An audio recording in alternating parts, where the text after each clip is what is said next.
안녕하세요. 한꺼풀TV입니다. 오늘은 국내 최대 규모의 SRI 펀드 자문 서비스 제공사이자 국내 최대 ESG 리서치 전문 인력을 보유한 서스틴베스트의 유영재 대표님을 모셨습니다.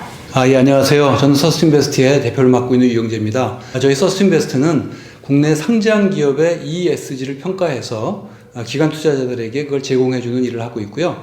또 다른 면에서는 매년 3월이면 주주총회가 열리는데 그 주주총회에 수많은 안건들이 올라옵니다. 그럼 그 안건들을 저희가 분석을 해서 역시 그 기관 투자자들에게 제공을 해주는 그런 일을 하고 있습니다. 요즘 주식 투자자들의 관심이 ESG로 쏠리고 있습니다. ESG란 환경, 사회, 지배구조 중심의 경영 방침을 말하는데요. ESG가 정확히 무엇이며 또 어디에 어떻게 활용하는 건지 궁금합니다. ESG라는 것은 이제 영어의 첫 글자를 따온 건데요. Environmental, Social and Governance입니다. 기업 경영을 하다 보면은 불가피하게 환경과 관련된 문제들에 봉착하게 되고 또 사회와 관련된 어떤 여러 가지 이슈들에도 둘러싸이게 되는 것이고 또 기업 지배 구조에 관련된 어떤 그런 문제들에 봉착하게 됩니다. 환경 이슈는 그럼 뭐냐면 저희가 많이 얘기하는 것처럼 기후변화와 관련된 이슈입니다. 최근에 우리나라 대통령께서도 탄소 중립을 선언하셨는데 이런 것들이 결국은 기후변화 문제를 완화하기 위해서 나온 정책들인 것이고요. 그 밖에 미세먼지 문제라든가 물 어떤 그 관리하는 문제라든가 또 폐기물을 어떻게 처리하느냐 이런 것들이 기업 경영 과정에서 당연히 나타나는 문제들인데 이런 것들을 어떤 기업이 더 잘하고 또 잘 못하고 있는지 또 어떤 기업이 이런 걸 통해서 기회를 만들고 있는지를 보는 것이고요. 또 사회에 있어서는 가장 대표적으로 노사 간의 관계가 긴밀하게 또 우호적으로 잘 이렇게 이루어진 기업도 있지만 그렇지 못한 기업도 있고요. 또 소비자로부터의 좋은 평판을 받는 기업도 있지만 그렇지 못한 기업도 있고 또 협력사에게 갑질하는 기업도 있는 반면에 상생하면서 동반성장하는 기업도 있습니다. 어떤 기업들이 이런 것들에서 잘하고 있는지 또 못하고 있는지를 저희가 평가를 하는 것이고요. 또 기업 지배구조라는 것은 쉽게 말씀드려서 기업의 중요한 의사결정이 모든 주주들의 이익에 부합하는 방향으로 잘 이루어지고 있는가를 보는 것이 기업 거버넌스인 것이죠. 그래서 그런 기업 거버넌스를 저희가 평가를 해서 그 결과를 어떻게 활용을 하냐면 일반적인 투자자들이라든가 아니면 기관 투자자들이 운영하고 있는 사회 책임 투자라든가 책임 투자 펀드들에게 혹은 환경 펀드에게 저희가 제공해주는 일을 하고 있습니다. ESG 평가란 기업이 기후변화, 폐기물 같은 환경 요소, 또 노사관계나 갑질 문제 같은 사회적 요소들을 어떻게 관리하는지, 그리고 주주권 보호 같은 지배구조가 투명한지를 평가하는 것이군요. 그런데 어떻게 비재무적인 요소에 객관적인 점수를 매길 수 있나요? 예, 사실 이제 ESG 이 각각에도 보면 굉장히 다양한 이슈들이 있습니다. 그래서 이걸 갖다가 정량적으로 평가한다는 것은 사실 간단한 작업은 아닙니다. 저희는 이걸 평가하기 위해서 국내 최초로 2006년도에 그러니까 지금으로부터 한 15년쯤 되겠죠. ESG 밸류 평가 프레임워크를 저희가 개발을 했습니다. 이 평가 프레임워크를 개발하는 과정에서는 ESG와 관련된 굉장히 다양한 글로벌 스탠다드가 있고 또 가이드라인이 있고 여러 이니셔티브들이 있습니다.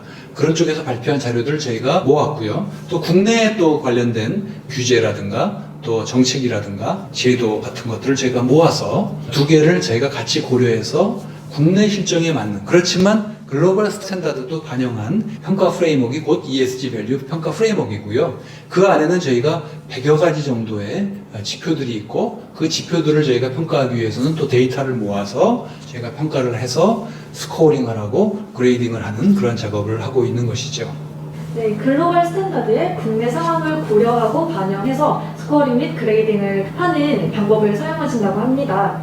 대표님께서는 2006년 국내 자본시장에 처음으로 ESG 투자를 제시하셨는데요. 어떻게 그렇게 ESG를 빨리 접하셨나요? 예, 일단 제가 관심을 갖게 된 첫 번째 계기는 제가 이제 증권회사 다니면서 기업을 분석을 해보고 밸류에이션을 해보면 현재 주가와 항상 제가 밸류에이션 가격 가치 간에 괴리가 발생하는 걸 저는 느꼈습니다. 그러면 그 괴리라는 것이 도대체 무엇인가? 라는 어떤 그런 그 문제의식을 갖고 있었습니다. 근데 일반적으로 경험이 많은 펀드 매니저들은 그 괴리를 인사이트, 어떤 감, 뭐 이런 걸 통해서 이제 주로 판단하는 것 같은데 저는 ESG라는 걸 제가 2000년도에 처음 접하면서 이 ESG라는 것이 기업의 어떤 그런 인텐저블한 부분, 기업의 어떤 무형적 지분, 기업의 유형자산에서 설명하지 못하는 그런 어떤 부분들을 이 잣대가 설명해 주지 않겠는가라는 어떤 그런 생각을 갖게 됐어요. 그래서 ESG에 처음 관심을 갖게 되었습니다. ESG에 투자는 늘고 있지만 아직까지 국내 ESG 평가 체계의 일관성이 부족하다는 우려가 있습니다. 이에 대해서는 어떤 생각을 갖고 계신가요? 이건 뭐 국내만의 문제가 아니라 전 세계적으로도 사실 이런 어떤 그 비판 내지는 어떤 문제 제기가 이루어지고 있습니다. 그런데 사실 전통적인 재무 분석이라는 것은 그 평가의 역사가 사실 굉장히 깁니다. 100년이 넘었죠. 그렇지만 ESG라는 것은 이제 새로운 분야입니다. 뿌리를 찾아 내려가면은 물론 한 5, 60년이 됩니다만 메인스트림, 그러니까 주류 투자자들이 받아들이고 있는 ESG가 등장하고 시작한 것은 저는 금융위기 이후라고 생각합니다. 그러니까 이제 불과 한 10몇 년밖에 되질 않았어요. 그러다 보니까 ESG 평가 체계라든가 프레임워크 같은 것들이 우후죽순격으로 등장을 하고 있고요. 현재 전 세계적으로 약 400개 이상의 그런 평가 기관이라든가 이니셔티브라든가 가이드라인이 나와 있다고 합니다. 그래서 이런 부분들에 대해서 여러 비판과 문제 제기가 있다 보니까 최근에는 이제 한 3가지 축으로 갈라지는데요. 월드 이코노믹 포럼과 세계 4대 회계법인이 중심이 돼서 이걸 표준화하고 있는 작업을 하고 있고요. 또 다른 면에서는 이제 IFRS 재단을 통해서 단일화하는 그런 노력들이 이루어지고 있고, 또 전통적으로 우리 ESG 진영에 있는 예컨대 뭐 CDP라든가 SASB라고 그러는데요. SASB라든가 CDSB라든가 GRI라든가 이런 쪽 중심으로 해서 자기들이 각각 가지고 있는 그런 어떤 평가 프레임워크를 또 가이드라인을 서로 합치는 그런 노력들이 이루어지고 있는데, 제가 볼 때는 이제 이런 노력들이 같이 시작했기 때문에 앞으로 뭐 좀 이걸 단일화하는 그런 작업은 좀 더 많은 시간을 필요로 하지 않겠나 이렇게 생각을 합니다. 예전 인터뷰에서 사업 초기에는 사막에서 동행자도 물도 없이 걸어가는 기분이었다고 말씀하신 적이 있습니다. 그로부터 10년 뒤 국민연금이 스튜어드십 코드 도입을 공식화했을 때 큰 보람을 느끼셨을 것 같아요. 예, 최근에 뭐 어떤 기자님이 저한테 전화 오셔서 대표님 좋으시겠어요? 대표님이 오랫동안 얘기했던 ESG가 요즘에는 아주 유행인 것 같습니다. 그래서 바야흐로 MSG, 화학물 첨가제를 얘기하죠. 여기 뜻하죠. MSG의 시대는 가고 드디어 ESG의 시대가 도래한 것 같습니다라는 저한테 덕담을 건네시더라고요. 예, 맞습니다. 요즘에 사실 ESG는 자본시장에서 국내뿐만 아니라 해외에서는 더 뜨거운데 화두 중에 화두입니다.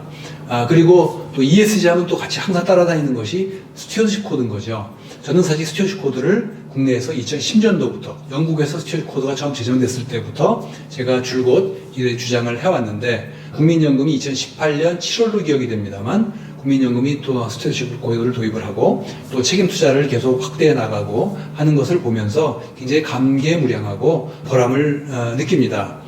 근데 어쨌든 간에 국민연금이 스튜어드십 코드를 도입을 하고 책임 투자를 하는 것은 굉장히 의미가 있는 것이, 해외에 이런 책임 투자라든가 스튜어드십 코드가 발전된 나라들을 보게 되면 공적연기금들이 주도를 해서 그것이 발전해 왔습니다. 왜냐하면 공적연기금들이 굉장히 거대한 자금을 운영하기 때문에 이들이 운용사들한테 맨데이트를 주면서 ESG를 고려해라, 스튜어드십 코드를 도입해라 라고 얘기를 하게 되면 이것이 자본시장으로 자연스럽게 트리클 다운이 되는 것이죠. 낙수 효과가 이루어지는 것입니다. 그런 면에서 국민연금의 역할이 굉장히 중요한데, 국민연금이 이러한 방향을 잡고 나가는 것에 대해서 기쁘게 생각을 하고 또 응원해주고 싶은 그런 생각입니다.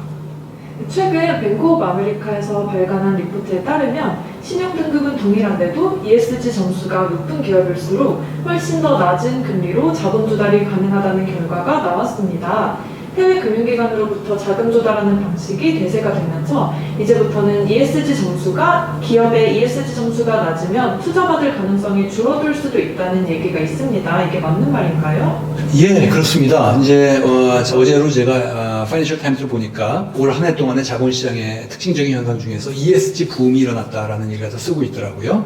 그러면서 얘기하는 것이 ESG 펀드가 2019년도 대비해서 거의 2배 이상 성장했다고 얘기를 합니다. 그 얘기는 뭐냐면 ESG 성과가 좋은 기업은 코스트 오브 캐피탈, 자기의 자본 비용이 그만큼 낮아진다는 걸 의미하고 있는 것입니다. 또 한편 제가 이 자료를 지금 보여드리고 싶은 건데요. 이게 이제 S&P에서 평가한 기업들인데, S&P는 잘 아시다시피 신용평가기관으로서 글로벌 넘버원 기업인데, 이 S&P에서 신용평가를 하면서 환경오염이라든가 또 탄소 배출량이 너무 지나치게 많았다거나 이런 걸로 인해서 듀코 에너지라든가 발전소 같은 경우에는 신용등급이 강등됐습니다. 반면에 콘솔 에너지 같은 경우에는 석탄 자산 비중을 갖다 줄이고 친환경, 리뉴어블 에너지 같은 것들을 많이 사용한다고 해가지고 환경 리스크가 저감됐다는 이유로 한 등급이 더 상향됐습니다. S&P뿐만 아니라 무디스 같은 경우도 ESG를 고려해서 신용평가를 하고 있기 때문에 기업들은 본인들의 ESG 성과 관리를 잘 하게 되면 좋은 신용 등급을 받게 될 것이고, 그렇게 되면은 채권을 발행할 때 있어서도 좀 더 유리한 조건으로 발행할 수 있는 그런 시대가 된 것이죠. 그럼 이제는 기업들도 ESG에 더 많은 관심을 가져야겠네요. 그런데 대표님, ESG 중에서 환경인 E는 직관적으로 생각하기가 쉽지만 거버넌스, 즉 기업의 지배구조인 G는 쉽게 떠오르지 않는데요. 이 G를 평가하는 기준엔 어떤 것들이 있나요? 예, 저희 그 ESG 밸류 평가 프레임워크 안에는 그 거버넌스와 관련된 크게 6가지 정도 카테고리가 있습니다. 첫 번째 카테고리가 뭐냐면 소수주주들의 권리가 잘 보장되고 있는가라는 걸 저희가 한쪽으로 보고요. 그 다음에 이제 중요한 것은 그 기업의 정보가 얼마나만큼 투명한가. 그래서 그 기업의 어떤 공시 위반 사례가 있는지 없는지, 또 회계는 투명한지, 공정 공시 위반 사례가 없는지, IR 같은 것들을 얼마만큼 활발하게 하고 있는지, 이런 걸 좀 보고 있고요. 세 번째로는 기업 거버넌스에서 어떻게 보면 핵심이라고 할 수가 있는데, 이사회의 구성과 운영은 어떻게 되고 있는지, 이사회를 구성하는 특히 사회이사들이 전문성과 독립성을 갖고 있는지를 보고요. 그 다음에 그 이사회가 운영하는 것이 의사결정하는 과정에 있어서 그런 프로세스라든가 또 의사결정의 내용들이 모두 주주들의 이익에 부합하는 방향으로 이루어지고 있는지를 보고요. 그 다음에 이제 이사의 보수가 기업의 경영 성과와 연동되고 있는지, 또 관계사하고의 내부 거래가 지나치게 많아서 어떤 일감 몰아주기가 이루어지고 있는지 없는지 등을 좀 보고 있고요. 마지막으로는 거버넌스의 그 이사회에서 지속 가능 경영과 관련돼서 얼마만큼 신경을 쓰고 있고, 또 어떠한 위원회가 있어서 그 위원회가 지속 가능 경영을 챙기고 있는지 여부를 저희가 보고 평가를 하고 있습니다. 그렇다면 ESG 투자 활성화가 코리아 디스카운트 해소 및 한국 자본시장 발전에 도움을 줄 수 있을까요? 예, 물론입니다. 기업 지배 구조로 인해서 코리아 디스카운트가 일어났다는 얘기는 어제 오늘 나온 얘기가 아니고요. 또 관련된 자료는 굉장히 많고요.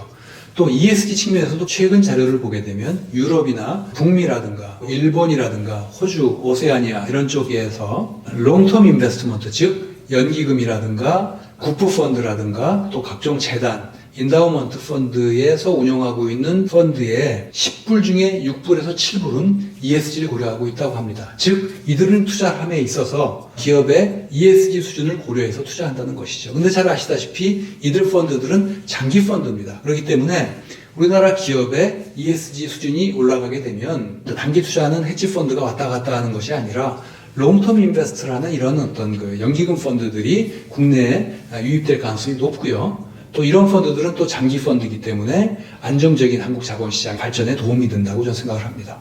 네, 감사합니다. 올해 있었던 LG화학 분할 이슈와 대한항공 아시아나의 합병, 그리고 산업은행 이슈까지도 거버넌스와 연관성이 있을 것 같은데요. 이 사태를 기업 거버넌스 관점에서 본다면 어떻게 봐야 될까요? 여러분들 잘 아시다시피 주주는 크게 둘로 분류가 됩니다. 지배주주와 비지배주주, 저희가 말하는 소수주주라고도 말을 하고 일반 주주라고도 말을 합니다. 우리나라 기업 거버넌스 문제 중에서 핵심은 저는 이 지배주주와 비지배주주 간의 기울어진 운동장의 문제가 저는 있다고 생각을 합니다. 즉, 이 얘기는 뭐냐면 기업 이사회에서 여러 가지 의사결정을 함에 있어서 너무나 지배주주들의 이익의 관점에서 의사결정이 이루어지는 경우가 많이 있어 왔습니다.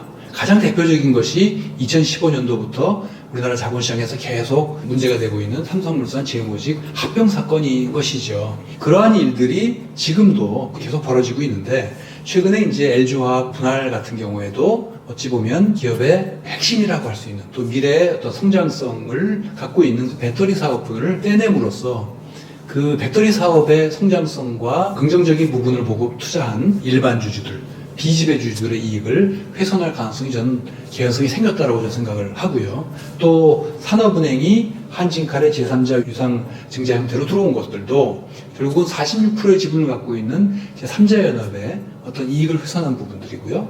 또 그 경영권 프리미엄을 보고 들어온 그 일반 투자자들에게 손실이 끼쳤다는 면에서 앞서 제가 말씀드렸던 것처럼 비지배주주들의 이익을 훼손하는 어떤 그런 거버넌스의 문제를 일으켰다라고 저는 생각을 하는 것입니다.